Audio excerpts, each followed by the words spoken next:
Giving a travel recommendation like a fluent English speaker requires specific tools.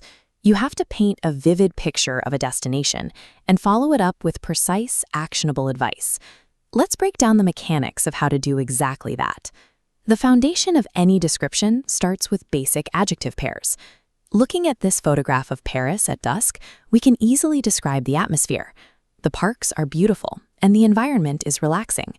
But we also need the vocabulary to describe less ideal conditions. In this image of Cairo, thick smog completely obscures the pyramids. We need words like polluted or stressful to accurately convey what we are seeing. Knowing those base adjectives is only the first step. To speak with true precision, you have to measure and modify those words to express exactly how strong your opinion is. This graphic shows how adverbs of intensity function like a thermometer. They attach to your adjectives to define their exact temperature. Moving up from the bottom, you can scale a word from somewhat nice to fairly, pretty, very, really, all the way up to extremely nice. Pay close attention to the word pretty here.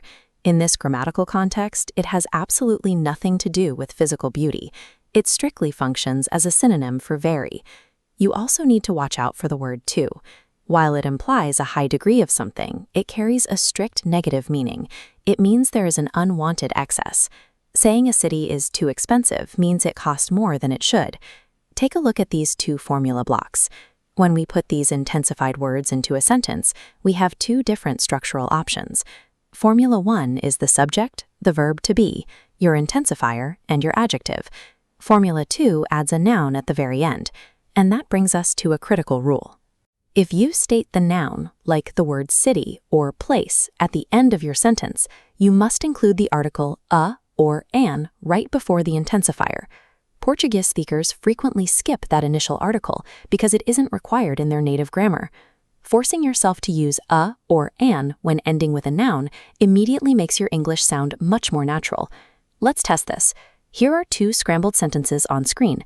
Pause the video and arrange these words into two grammatically correct statements about São Paulo. Let's look at the solutions. The first is, São Paulo is extremely large. The second is, it is an extremely large city. Because the second sentence ends with the noun city, it demands the article an at the front. Once you have painted an accurate picture of the destination, the next step in a natural conversation is to tell the traveler exactly what they should do when they get there. This equation shows the strict rule for giving advice. You use the subject, the modal verb should for positive recommendations or shouldn't for negative warnings, followed immediately by the base form of your action verb. Do not fall into this common trap. You never place the infinitive to after a modal verb. You should to visit is incorrect. It is simply you should visit. When you pair a highly specific description with a clean, grammatically flawless should statement, you create a highly persuasive recommendation. Let's put this into practice. Imagine a friend texts you asking for advice about visiting Mexico City and specifically wants to know about this landmark, the Palace of Fine Arts.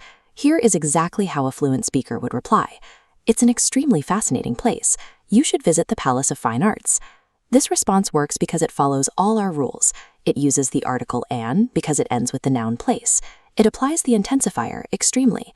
And it gives advice with should visit, completely dropping the word to. Here is your final cheat sheet. Take a screenshot of these three mechanics: the intensifier scale, the article rule for nouns, and the strict formula for modal verbs. By strictly following these three grammatical blueprints, you can comfortably describe and recommend any destination in the world without falling into common translation traps.